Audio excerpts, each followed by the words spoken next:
నేను ప్రథమ విశ్వరూపాన్ని కూడా చూపించాను. ఇదివరకే నేను మీకు తెలియచేశాను. నేను ఒక దేవతా స్వరూపిణి. ఆర్యవైశ్య కులములో పుట్టినటువంటి నేను ఆదివైశ్య కన్యను మాత్రమే కాదు, కారణాంతకంగా జన్మించినటువంటి నేను పార్వతి అంశ అయినటువంటి ఆదిశక్తి స్వరూపమైనటువంటి పార్వతి రూపమైనటువంటి నేను వాసవిని, దేవతా స్వరూపిణి. మరి అతనేమో మానవుడు. ఎందుకంటే ఎప్పుడైనా ఒక దేవుడు దేవతనే వివాహం చేసుకోవాలి, ఒక యక్షుడు యక్షిణినే వివాహం చేసుకోవాలి, ఒక గంధర్వుడు గంధర్వవతినే వివాహం చేసుకోవాలి, ఒక రాక్షసుడు రాక్షసినే వివాహం చేసుకోవాలి. ఇలాగ దేవుడు దేవతను చేసుకోవాలి. కానీ నేను దేవతను, రాజేమో మానవుడు. ఆయన నన్ను వివాహం చేసుకుని భరించగలడా? కనుక ఈ వివాహము కాదు, ఈయన నన్ను వివాహం చేసుకోలేడు. నేను ఒక దేవతా స్వరూపిణిని అని చెప్పేసరికి కుల శ్రేష్ఠులందరూ కూడా ఏమిటమ్మా ఏమిటి చెప్తున్నావు తల్లి, నీవు దేవతవా? మరి నీతో పాటు చదువుతున్న మా పిల్లలందరూ కూడా దేవతలేనా?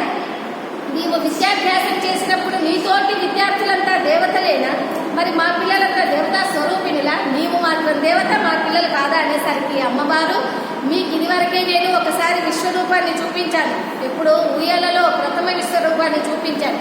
మీకందరికీ ఇప్పుడే నేను దేవతా స్వరూపిణి అని నమ్మకం కలగాలంటే ఇదిగో ఇప్పుడే ఇక్కడే ఇదే సభామండపంనే ఇదే వేదికపైనే నేను మీకు రెండవసారి విశ్వరూపాన్ని ప్రదర్శిస్తాను.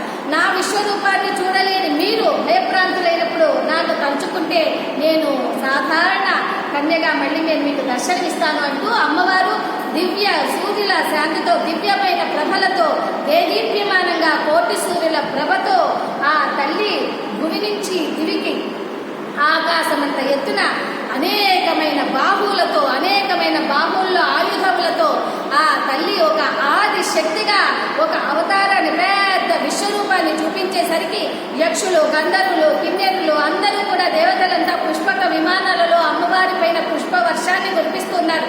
ఆ విశ్వరూపాన్ని చూడలేని ప్రజలంతా కూడా దేవి వాసవాంబ తల్లి కన్యకాంబ దర్శించండి అమ్మ విశ్వరూపమును, దర్శించండి అమ్మ విశ్వరూపమును.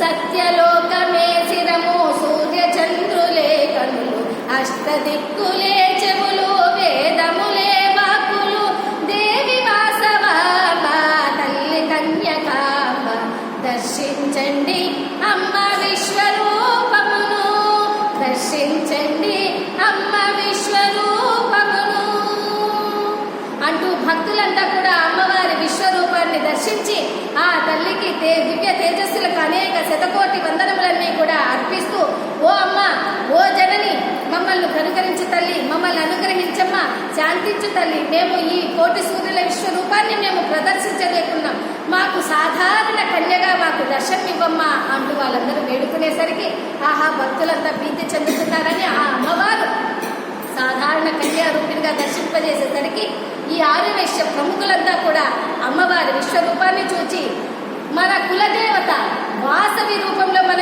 ఆర్యవైశ్యులైన జన్మించినది కనుక నేటి రోజున విశ్వరూపాన్ని ప్రదర్శించింది, మనమంతా చూసిన విశ్వరూపాన్ని చూసినటువంటి మనము ఈ రోజు నుంచి ఇప్పటి నుంచి మన వాసవినే మనం కులదైవంగా భావించాలి, మన వాసవినే మనం కులదైవంగా పూజించాలి, మన కులదేవతయే వాసవి అంటూ వీళ్ళంతా నినాదాలు చేసి ఆ రోజు నుంచి వాసవి మాతనే మన కులదైవంగా పూజిస్తూ ఉన్నారు. అంతకుముందు మనకు కులదైవంగా నగరేశ్వరుడు ఉండేవారు. ఈశ్వరుడు నగరేశ్వరుడు